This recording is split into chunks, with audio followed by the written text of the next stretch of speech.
अस्सलाम वालेकुम, मेरा नाम है अलीना अब्बास। आज मैं आप लोगों के लिए लेकर आई हूँ कुर्तुलैन हैदर का नावल आखिर शब के हमसफर का फनी और फिक्री जायजा। इससे पिछली वीडियो में मैंने इसका तारुफ और इसका मौजू बयान किया था, तो आज इसका फनी और फिक्री जायजा करेंगे और इंशाल्लाह इससे अगली वीडियो में हम असलूब और मजमूई जायजा करेंगे इसका। तो जी शुरू करते हैं। प्लाट।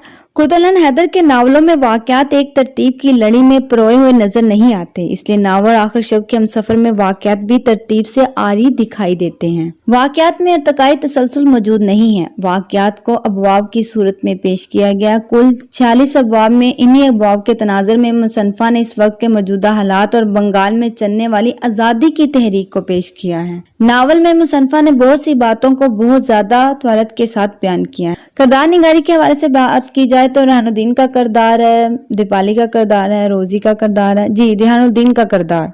रेहान एक गरीब किसान का बेटा है, लेकिन इसका मामू नवाब कमरुल-ज़मान चौधरी बंगाल के काला तबके से ताल्लुक रखता है। नवाब कमरुल-ज़मान इसे आला तालीम के लिए लंदन भेजता है, लेकिन वतन वापस आकर वो इनकलाबी तहरीक का नुमाइंदा बन जाता है। इत्तेफाक से रेहान हीरो और विलन दोनों किरदारों के तौर पर सामने आता है। वो इनकलाबी रास्ते को छोड़कर अपनी तहरीक और अपने आदर्शों को बिल्कुल फरामोश कर बैठा है और नई नस्ल को एहसान फरामोश कह रहा है, लेकिन इसे ख्याल ही नहीं रहा कि इसकी अपनी नस्ल ने कौन से बीज बोए। रेहान तहरीक से ज्यादती के साथ साथ अपने खानदान को नफसियाती और जज्बाती धचका पहुंचाने का भी मुर्तकब है। नवाब कमरुल-ज़मान से उसकी जो बेटी है जहांआरा से बेवफाई इस खानदान के लिए अलमिया से कम नहीं है। इस तरह रेहान एक धोखेबाज, रियाकार, मौका परस्त, मादियत पसंद और खुद गर्ज किरदार के तौर पर सामने आता है, जिसके अल्फाज, जज्बे, दावे, फलसफे सब कुछ झूठे साबित हुए।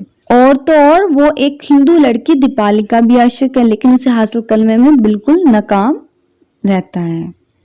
जी, दीपाली का किरदार। नावल की हीरोइन दीपाली का ताल्लुक तहरीक राहों में मारे जाने वालों से इबारत है। दीपाली सरकार डॉक्टर चंद्र सरकार की 19 साला बेटी है।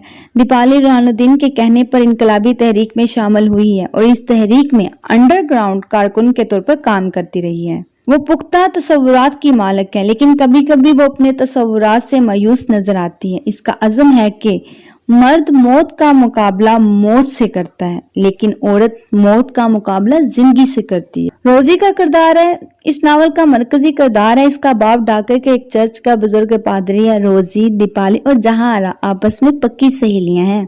रोजी को तंग नजर मुसलमान और हिंदू समाज से नफरत है। वो इनकलाबी सोच की मालिक है। रोजी को दीपाली ने तहरीक आजादी में शामिल किया। रोजी का खानदान अंग्रेजों का खैर ख्वाह है। वो एक दिन अपने बाप से इख्तिलाफ करते हुए कहती है, पापा, आप जो अंग्रेजों की हमायत में गर्मजोशी का इजहार करते हैं, ये तो बस गुलामाना ज़हनियत और गोरी चमड़ी का रोब है। उम्मे देवी का किरदार भी नावल का मरकजी किरदार है। वो बंगाल के आला तबके से ताल्लुक रखती है। रेहान की तरह उम्मे देवी मुनाफिक, रियाकार और मुफाद परस्त है, जो दूसरों की जिंदगी को तबाह करने के लिए झूठ से काम लेती है। उम्मे देवी जो इनकलाबी होने के साथ साथ लामजहबी नजरियात की हमायती थी, आखिर उम्र में सख्त मजहबी बन जाती है। वो जो निजाम को बदलने के ख्वाब देखा करती थी, खुद भी इसी निजाम का हिस्सा बन जाती है। मंजरनिगारी के हवाले से बात की जाए तो बरसात के मौसम में बंगाल में होने वाली बारिश की मंजरकशी यूं की गई है, मुसन्निफा ने की है। बंगाल में काले बादलों के नीचे तूफानी नदियां बहती हैं। मोहल्लों दो मोहल्लों, मकानों और झोंपड़ियों में ढोलक बज रहे हैं। बांसुरियां बजती हैं। अमरा की दुल्हनों की पालकियां कश्तियों और स्टीमरों पर चढ़ाई जा रही हैं। गरीब बाराती शिकस्ता छतरियां लगाए गाते बजाते एक गांव से दूसरे गांव जा रहे हैं। जज्बात निगारी के हवाले से बात की जाए तो दीपाली और उम्मा देवी से मुखातब होकर अपने वालिद के बारे में मोहब्बत और हमदर्दी के जज्बात यूं बयान करती है, मेरे पापा बहुत खूबसूरत हैं, लेकिन दुखों ने इन्हें वक्त से पहले बूढ़ा कर दिया। इसी तरह रेहान दीपाली से अपने जज्बात का यूं इजहार करता है, तुमको एहसास है दीपाली कि इस धरती ने कैसे कैसे दुख देखे हैं, मैं इन दुखों का हिस्सा हूँ। हकीकत निगारी के हवाले से बात की जाए तो मुसन्निफा ने नावल में बहुत से वाकयात पर हकीकत निगारी का सहारा लिया है। रास्ते तय करते करते एक वक्त ऐसा भी आता है जब इंसान पीछे मुड़कर अपनी जिंदगी का जायजा लेता है, इसे अपने माजी को सुख और दुख के तराजू में तोलता है। और कितने लोग हैं जिनके यहाँ सुख का पलड़ा भारी हो। दीपाली कहती है कि रेहान ने एक दफा कहा था, आशिक, बच्चे और वैशी सब फितरत से बेहद करीब होते हैं। वो रियाकारी के पर्दों में अपने असल जज्बात नहीं छुपा सकते। बच्चे अपना सीधा खिलौना सरहाने रख के सोते हैं, जो उसका यानी कि जो बच्चे हैं उनका जो अपना पसंदीदा वो खिलौना है ना, वो अपने सराहने रख कर ही सोते हैं। وحشی تحویز پہنتے ہیں، عاشق خطوط اور پرانی تصاویر اور نشانیاں رکھتے ہیں۔ تاریخی سچائی کے حوالے سے بات کی جائے تو مصنفہ نے ناول میں جا بجا تاریخی صداقتوں کا ذکر کیا ہے جس نے ان کی ذہنی اور علمی وسعت سے روشناس کروایا ہے۔